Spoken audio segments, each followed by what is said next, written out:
The Toby Gribben Show podcast. Thank you for downloading this episode of the Toby Gribben Show podcast. Don't forget you can listen to the full show live at shoutradio.org.uk and all of the clips right here on the podcast. Anyway, enjoy the interview. A breast cancer diagnosis can cause a life-changing ripple effect of impact, affecting those we love the most. I'm Aisling Hurley, CEO of Breast Cancer Ireland, and I'll be talking to guests about their connections to breast cancer, be it through their career, first-hand experience, or through sharing the experience of family members. Utterly unique stories on how it has informed their perspective on life, love, family, health and indeed aspirations, proving beyond doubt that breast cancer is more than a lump. The More Than a Lump podcast is available across usual podcast platforms. Andrea Carter Brown is the author of September 12th. Her poems have won the 5 Points James Dickey Prize, the River Styx International Poetry Prize, and the PSA Gustav Davidson Memorial Prize, among many others. And since 2017, she's been the series editor of the Word Works Washington Prize. And she's here just now. How are you today? I'm just great. So happy to be with you today. Yeah, well, we're so happy to have you on the show. Now, your new poetry book is September 12th, and it's about 9/11, really. So I'm guessing it's mainly about the day after? The day after, it's about the day. It's about the world before in New York that changed that day. It's about what I call the aftermath, which extends to the present day. I would say that the day and the day after are only about a third of the whole book. Wow. So there's a narrative poem about my experiences as what I call a near survivor. Our apartment was a block as the crow flies from the World Trade Center. Wow. I was there that morning. I saw the buildings on fire from my living room window. And I saw, people jumping and chunks of the building falling down. This was within 20 minutes of the first plane going into it. And I fled that morning. And you would think that the most traumatic aspect of my experience was that day. It took me 12 hours to be reunited with my husband. I traveled about 100 miles at a huge circular route and ended up in a stranger's home. However, it took a while for it to sink in how thorough the disruption was going to be. Yeah, absolutely. And so that's why the proportions of the book are as they are. So for the third of the book that is about the day and the day after, I guess a lot of that is directly from your own experience. Yes, I decided that my experience was different from the other experiences I was reading about and hearing about in the media, and that as a person who lived in the neighborhood and whose a neighborhood that was destroyed that morning. I wanted to talk about that. I felt like that aspect of the experience was not being written about.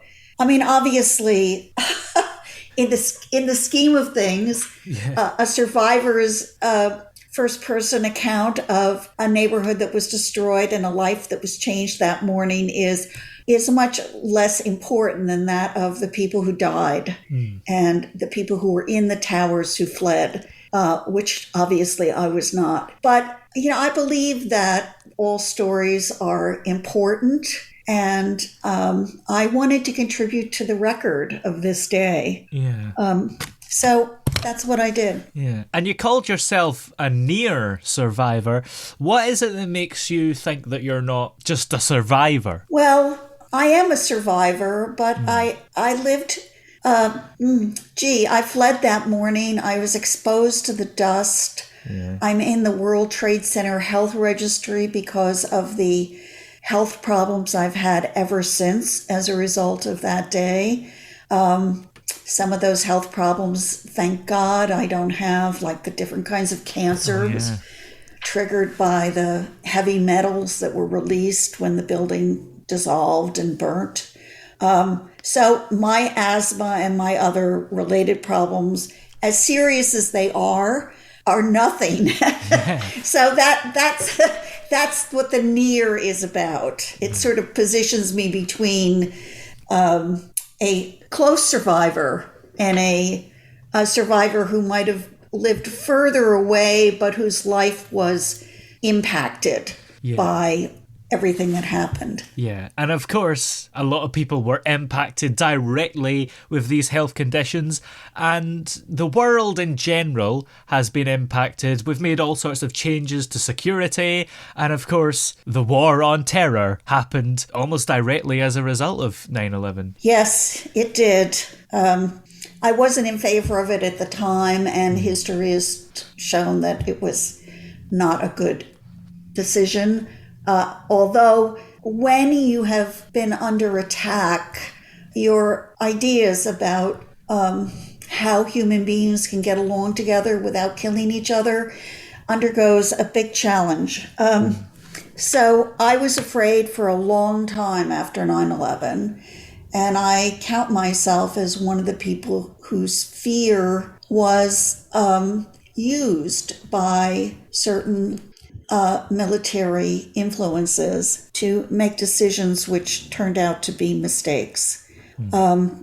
So I think the world changed on 9/11. I think we've seen ample evidence of the many ways it's changed and is continuing to change. So I don't know what the situation in Ukraine will be when this airs, but certainly the pictures of the refugees, the victims, the damage done to buildings, to cities, to towns, to landscape, sadly that dredges up a lot of memories for me. And although it isn't, the invasion of Ukraine isn't directly the result of, or even indirectly the result of 9/11, the sort of shifting world order and the prevalence of violence and all kinds of disasters, natural and man-made, which I would say characterize the last 20 years, are, it seems like 9/11 was the beginning of the era in which we live today. Yeah, absolutely. They say, don't they, that there was a world before 9/11 and a world after 9/11, and I think they're starting to kind of use that same thing for COVID as well. There was a world before COVID and a world after. Well, COVID is part of the way the world changed, and it's certainly the loss of life during COVID swamps the loss of life for 9/11. Yeah. You can't even mention them really in the same breath. But the sense that all world orders, I want to back up and say that, yes, there was a world before 9/11, but we had information then that we could have taken advantage of and didn't, which might have prevented 9/11. It's hard to say. I think it's a huge paradigm shift in the world. It's a global world now, much more so than it was even on 9/11. And so the proliferation of information through different media, the connections of people through global businesses, the fact that shutting down McDonald's in Russia is a huge hardship for a lot of Russians. I don't think that would have been the case on 9/11. It had started. So, I think the most immediate traumatic loss that the world has gone through is definitely COVID, and which is still ongoing. Yeah. I follow the statistics in Britain. We've spent a lot of time in Britain. We lived there for 9 months. We've gone there maybe a couple of dozen times for work and for pleasure since the 90s, basically. And so I have many friends there about whom I want to tell about your radio show. So you'll have to let me know when it airs. And so I followed what's gone on there with as much sorrow as in my country and in all the other countries around the world, some of which are still suffering terribly. I don't know how things have been in your part of Britain, but... Well, it's a weird thing where the cases are rising, but they're getting rid of the rules. Yes, it doesn't make sense to me either. The same thing is happening over here. Yeah. I'm in a high-risk group, partly because of 9/11. You know, I have this thing called a comorbidity. What a term. It's a new word in our vocabulary. So I'm going to have to keep masking when I'm in close public spaces when the rest of the world is not. And we're, fingers and toes crossed that it keeps the number of infections continues to keep waning. And Hey, I'm home. Honey? Hi, love. Hi, love. I just got in. Where are you? I'm behind the shower curtain in the attic bathroom. You're behind the shower curtain in the attic bathroom. Yeah, kids found the sweets. Have fun getting them in bed. Love you. Bye. Right. Connect in every corner of your home with our enhanced coverage technology. Vodafone Super Wi-Fi, now with Wi-Fi calling. Together we can. Subject to eligibility, activation and limitations with Vodafone Broadband. Install fee may apply. See vodafone.ie/super Wi-Fi. We're free now, the Mobility Super app. But we're best known for our taxis. We've got Eco, so you can plan a greener journey. We've got XL, big enough for the whole household. And with Accessible, we've got something to suit everyone. You can find them all in the app. So whenever you need a taxi, all you do is tap and go. Free now. Get there your way. no new variant comes along. Although, I think sometimes when a new variant comes along, the death rate decreases, but I don't know if it happens every time. Yeah, I mean, the death rate decreased for the most recent variant in this country. Yeah. People weren't hospitalized to the same degree. But the massive numbers of people who were sick put us back up to where we were 2 years ago. And, let's mention all the countries around the world which haven't been able to get vaccinated. The people in countries where you could get vaccinated, I guess I might be stepping in it here, but who won't get vaccinated because of the distrust of science. And I feel like the sense of community, that we're all in this together, has frayed so badly that people don't understand that to get vaccinated isn't so much for yourself, although it does help, but it's to help protect other people and the spread of the disease. I took the sugar cube with the polio vaccine when I was a kid, as did everyone in my town. Yeah. And polio's basically gone. So, I believe that vaccines make a difference. Well, yeah, there's a reason that we don't have the polio vaccine anymore, and it's because it worked. Well put.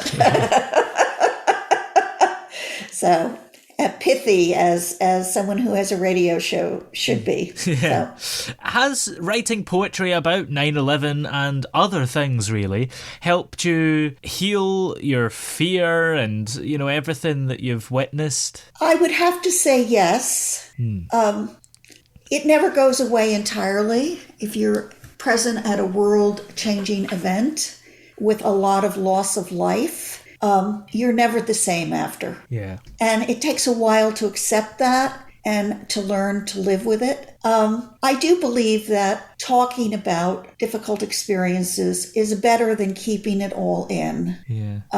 For one's sanity, I'd say. I don't think that's the only aspect that's the only thing that you need to do to recover, to the extent that you recover from this kind of experience.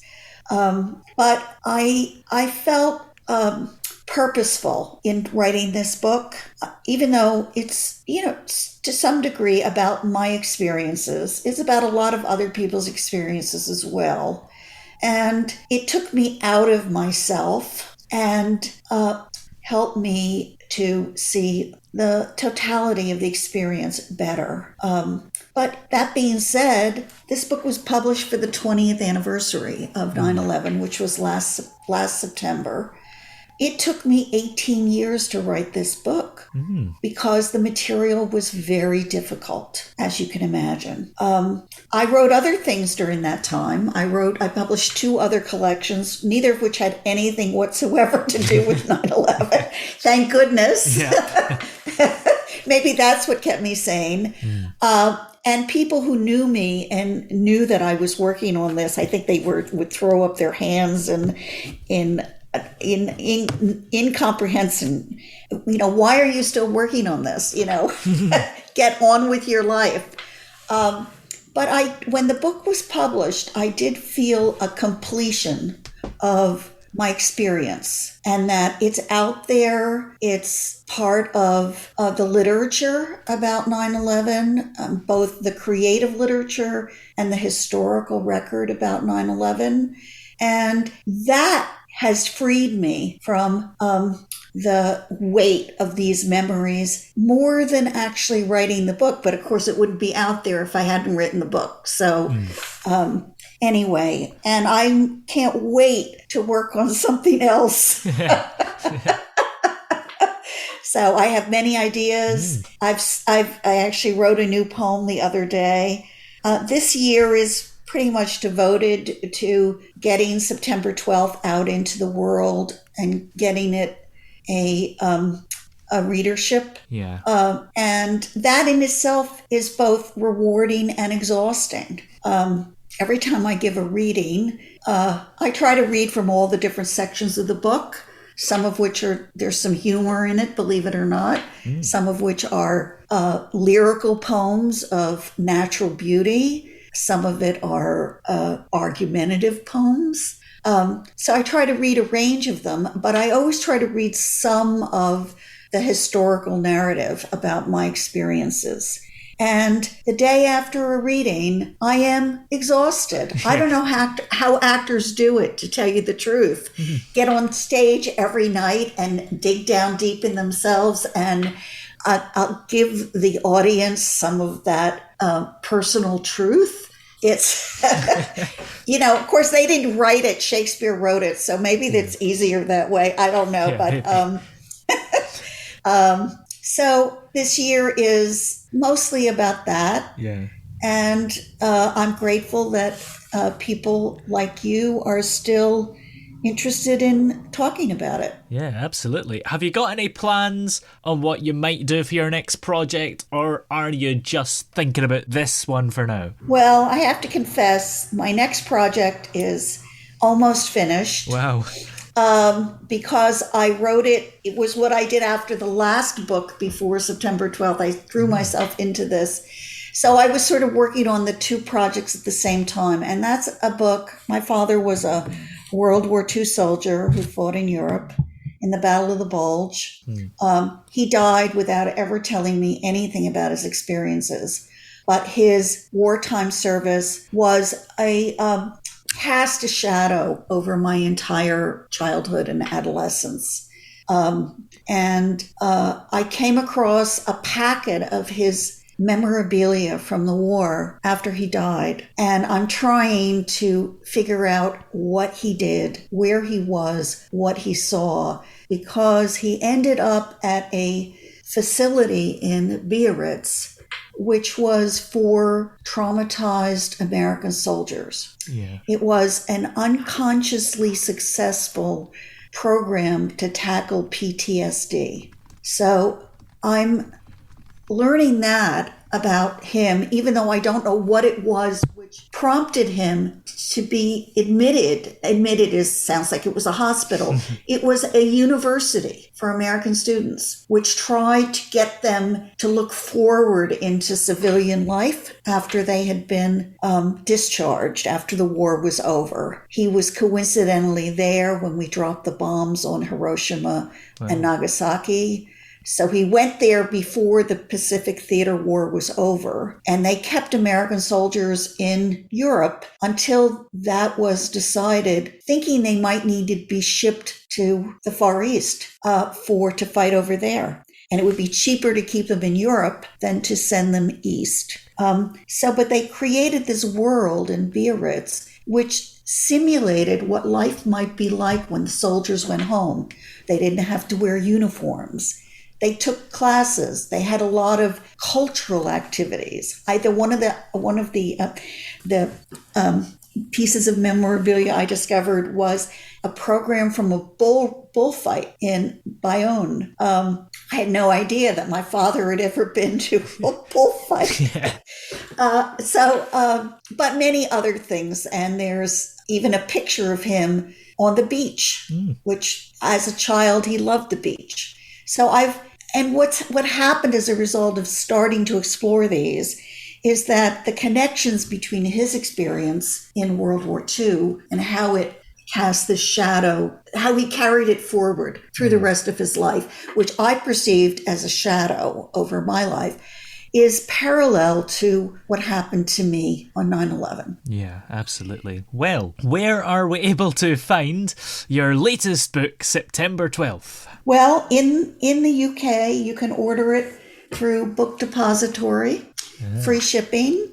I don't know if you can order it. You could probably go to a local bookstore and order it there. You can also order it through my distributor in the United States, which is called SPD, Small Press Distributors, and they ship abroad. Anywhere in the world, as far as I understand, as does pretty much Book Depository, although they're probably not shipping to Russia and Ukraine these days. And the last thing, if that's all unsuccessful, listeners can email me through my website. There's a link, and request it, and I will facilitate their getting a copy. Great. Well, many thanks for coming on the show today. It's been great talking to you. Thanks so much, Toby. Thanks for being such a good listener. Hey, I'm home. Honey? Hi, love. Hi, love. I just got in. Where are you? I'm behind the shower curtain in the attic bathroom. You're behind the shower curtain in the attic bathroom. Yeah, kids found the sweets. Have fun getting them in bed. Love you. Bye. Right. Connect in every corner of your home with our enhanced coverage technology. Vodafone Super Wi-Fi, now with Wi-Fi calling. Together we can. Subject to eligibility, activation and limitations with Vodafone broadband. Install fee may apply. See vodafone.ie/super Wi-Fi.